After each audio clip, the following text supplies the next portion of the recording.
As-tu déjà crié à Dieu de tout ton cœur, mais en retour tu n'as entendu que le silence? Tu pries avec ferveur, tu verses des larmes dans le secret de ta chambre, tu espères une réponse rapide, mais les jours passent, les mois s'écoulent, et rien ne change. Tu commences à te demander, est-ce que Dieu m'entend vraiment?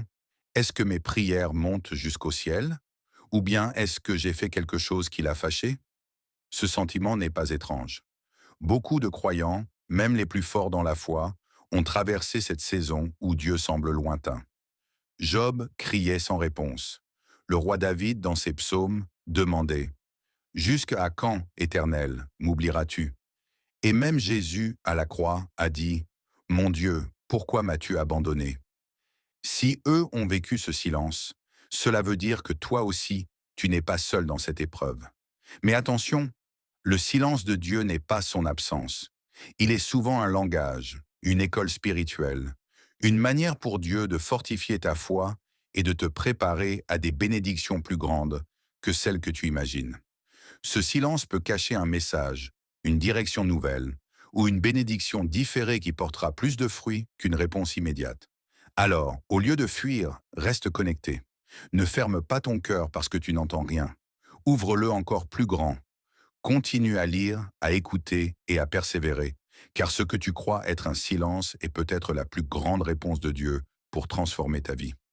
Si toi aussi tu as déjà traversé ou tu traverses encore cette saison de silence, n'hésite pas à partager ton expérience en commentaire.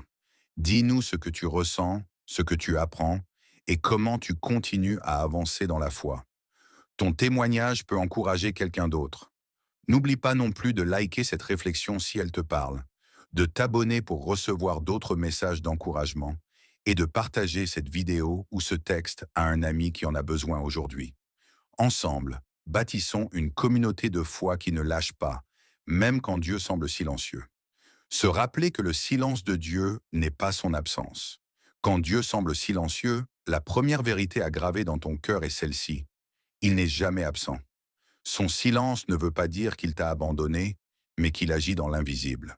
Comme un enseignant qui se tait pendant l'examen, Dieu se tait parfois pour tester ta foi, non pas pour t'écraser, mais pour t'élever. Dans la Bible, Job criait « Je vais en avant, il n'y est pas. En arrière, je ne l'aperçois pas. » Job 23, 8. Pourtant, au moment fixé, Dieu est intervenu et a restauré tout ce qu'il avait perdu. Ce silence n'était pas un rejet, mais une préparation à une gloire plus grande. Peut-être que toi aussi tu passes par ce désert spirituel. Tu as l'impression que tes prières n'atteignent pas le ciel, mais en réalité, Dieu est en train d'écrire une histoire avec ta vie. Son silence est parfois un langage. Il t'apprend à marcher par la foi et non par la vue. N'oublie pas, le silence de Dieu n'est pas vide, il est rempli de promesses invisibles. C'est dans ce silence que naissent les plus grands témoignages. Chercher la volonté de Dieu au-delà de nos désirs. L'une des raisons pour lesquelles Dieu semble silencieux, c'est parce que nous venons souvent à lui avec une attente précise. Seigneur, fais ceci, fais cela, réponds maintenant. Mais Dieu, lui, voit plus loin que nos désirs immédiats. Son plan est toujours meilleur que le nôtre, même quand nous ne le comprenons pas.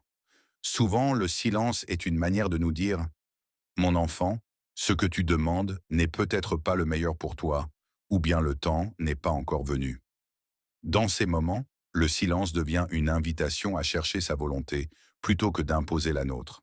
Exemple biblique. L'apôtre Paul pria 3 fois pour que Dieu lui retire son écharpe dans la chair. Il voulait être délivré de cette souffrance, mais Dieu a répondu autrement. « Ma grâce te suffit, car ma puissance s'accomplit dans la faiblesse. » 2 Corinthiens 12, 9. Paul n'a pas reçu ce qu'il voulait, mais il a reçu mieux. La force de tenir, la grâce de persévérer et un témoignage puissant qui inspire des générations. Et toi? Peut-être que tu demandes une porte de travail spécifique, mais Dieu en ferme une pour t'ouvrir une meilleure. Peut-être que tu demandes la guérison immédiate, mais Dieu veut d'abord guérir ton cœur avant ton corps. N'oublie pas, quand Dieu est silencieux, pose-lui cette question. Seigneur, qu'est-ce que tu veux m'enseigner à travers ce silence? Quelle est ta volonté? C'est en cherchant sa volonté que tu découvriras une paix qui dépasse tes attentes. Continuez à prier avec foi et persévérance. Le silence de Dieu peut facilement décourager, mais c'est précisément dans ces moments qu'il nous appelle à persévérer.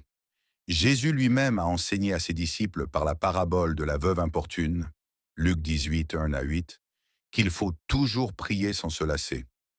Pourquoi? Parce que la persévérance prouve que notre foi ne repose pas seulement sur une réponse rapide, mais sur la fidélité de Dieu. Beaucoup abandonnent parce qu'ils pensent que Dieu ne les écoute pas. Mais la vérité est que le ciel garde chaque prière, chaque larme, chaque soupir. Anne, la mère de Samuel, a prié pendant des années dans l'amertume de son âme.